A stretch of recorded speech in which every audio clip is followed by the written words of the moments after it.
So let's talk about one of the biggest challenges in all of artificial intelligence, teaching a machine to understand something as messy and human as emotion. We're going to dive into how you take the wild, complicated world of our feelings and translate it into the cold, hard logic of a machine. It's all about building a bridge, really, between the worlds of psychology and pure mathematics. And this, right here, is the question at the heart of it all. It's what separates a simple thumbs up, thumbs down analysis from something that can actually recognize real emotion. You know, it's one thing for an AI to flag a movie review as positive, but it's a whole other ballgame for it to get the difference between a polite, forced smile and the kind of real, genuine joy that lights up a room. That's the challenge we're going to unpack. All right, here's our roadmap. We'll start by moving from simple emotion buckets to a full-blown rainbow. Then, we'll see how to give every feeling a mathematical address. After that, we'll build the AI that can read that map, watch how it learns from its screw-ups, and finally, see what happens when all this tech hits the real world. For the longest time, computers basically saw our feelings in black and white. Early sentiment analysis could tell you if a tweet was positive or negative, but that was about it. It couldn't tell the difference between soul-crushing grief and just being kind of annoyed that you missed your train. To the machine, both were just negative. So, to build something smarter, we had to totally rethink how we even classify emotion in the first place.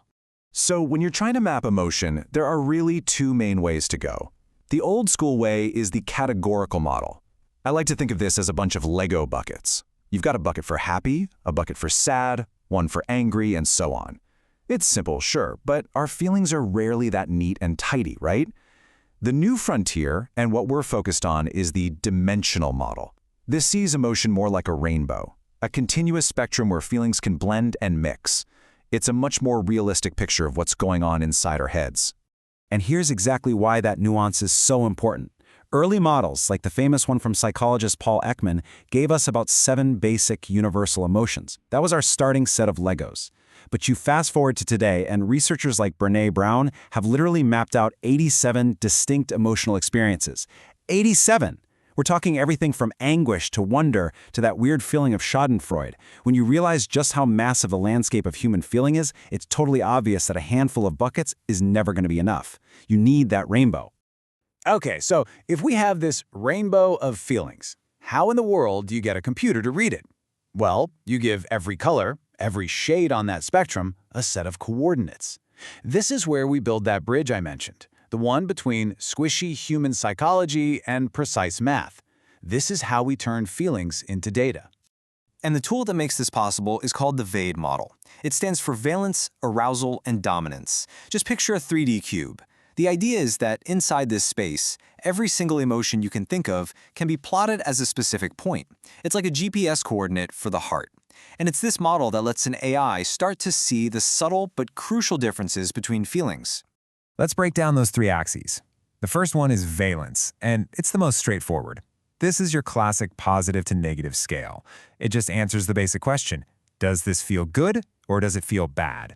So joy would be way up high on the valence scale, while sadness would be way down low. Think of it as our x-axis.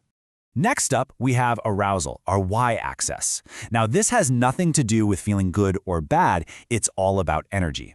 It measures the intensity of a feeling, from super calm to totally wired.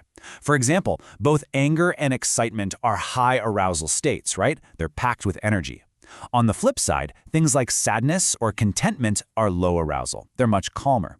This dimension is absolutely critical for telling apart feelings that might seem similar otherwise. And last, we've got the most subtle and maybe the most fascinating axis, dominance. This is our z-axis, and it's all about how in control you feel. Take anger. It usually comes with a feeling of high dominance. You feel powerful, like you want to take action. Fear, on the other hand, is the total opposite. It's defined by extremely low dominance. You feel small, helpless, submissive. This adds a whole new layer of context that valence and arousal just can't capture on their own. Okay, look at how this all comes together. This is where it gets really cool. Each of these emotions has a unique mathematical signature. Let's look at anger and fear. They both have negative valence, so they both feel bad, and they both have pretty high arousal, so they're intense. But check out their dominance scores. They're complete opposites. Anger has positive dominance, that feeling of power, while fear has that deeply negative dominance, that feeling of powerlessness. That is the kind of nuance an AI can learn to see. Every feeling gets its own unique address on the map. So you might be wondering, where do we even get these numbers? Well, researchers use this really clever tool called the Self-Assessment Manikin, or SAM for short. It's basically a set of simple little cartoon figures. People look at them and just pick the character that best matches how they feel for valence, arousal, and dominance. And just like that, a person's subjective, internal feeling gets translated into the objective, clean, numerical data that an AI can actually work with. And this brings us to a point that we absolutely have to be clear about. The AI is not feeling joy. It doesn't get sad. When an AI identifies an emotion, what it's really doing is an incredibly sophisticated pattern-matching game. It's taking in new data, a face, a voice, and figuring out that this specific pattern corresponds to the GPS coordinate for, say, fear on its VAD map. It's a cartographer of our emotions, not an inhabitant of that emotional world. All right, so we've got our map, this whole VAD coordinate space, but a map isn't much good if you don't have an engine to navigate it. We need something that can look at a new face or listen to a new voice and figure out exactly where to put the pin on that map. And that engine, as you might have guessed, is machine learning. The whole process really breaks down into two main stages. First, there's the training phase. The best analogy is an apprentice chef.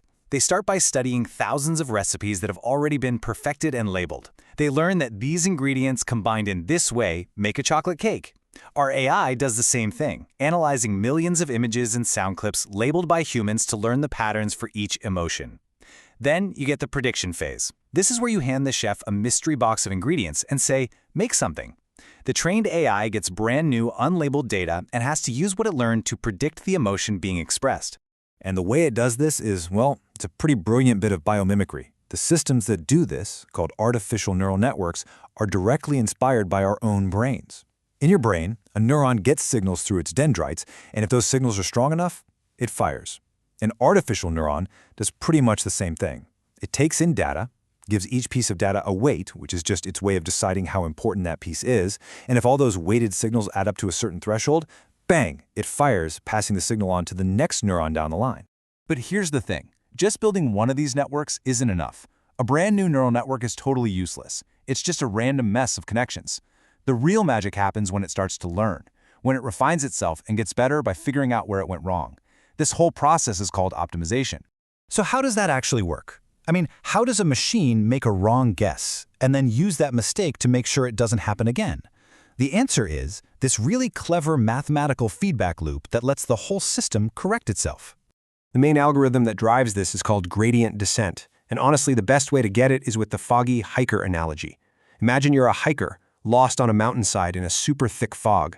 Your goal is to get to the lowest point, down in the valley. You can't see anything, but you can feel the slope of the ground right under your feet. So what do? You feel around for the direction that goes down most steeply. That's the gradient, and you take one step in that direction. Then you do it again and again, and you keep repeating that process until eventually you find yourself on the valley floor.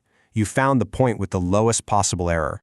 And this little equation right here, that's the mathematical instruction manual for our Foggy Hiker.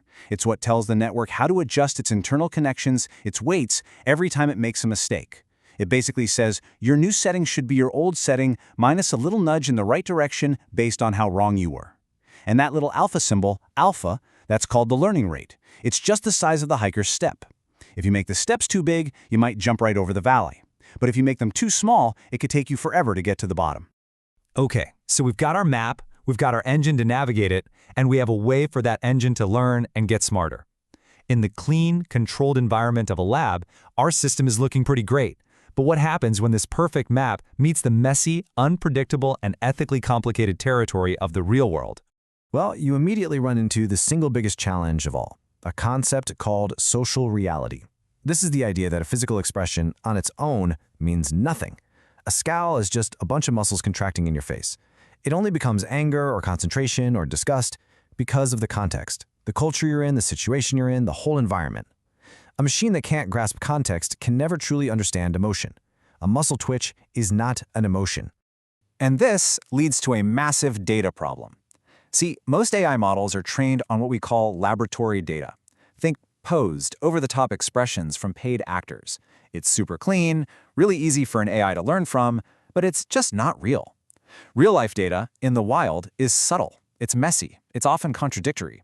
A smile can hide pain. A furrowed brow can just mean you're thinking really hard. An AI trained only on that clean lab data becomes brittle. The second it faces the real world, it just breaks. And this is where things get really, really high stakes.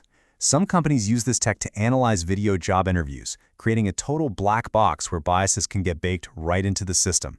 Other companies build massive data sets labeled by people from just one culture, which raises huge questions about whether their AI can accurately interpret faces from all over the world. The fundamental risk is that these systems end up working like a modern-day lie detector test. They're great at spotting physical arousal, a faster heartbeat, a certain facial twitch, but they're dangerously bad at guessing why it's happening. They can easily mistake the stress of an interview for dishonesty or deep concentration for anger.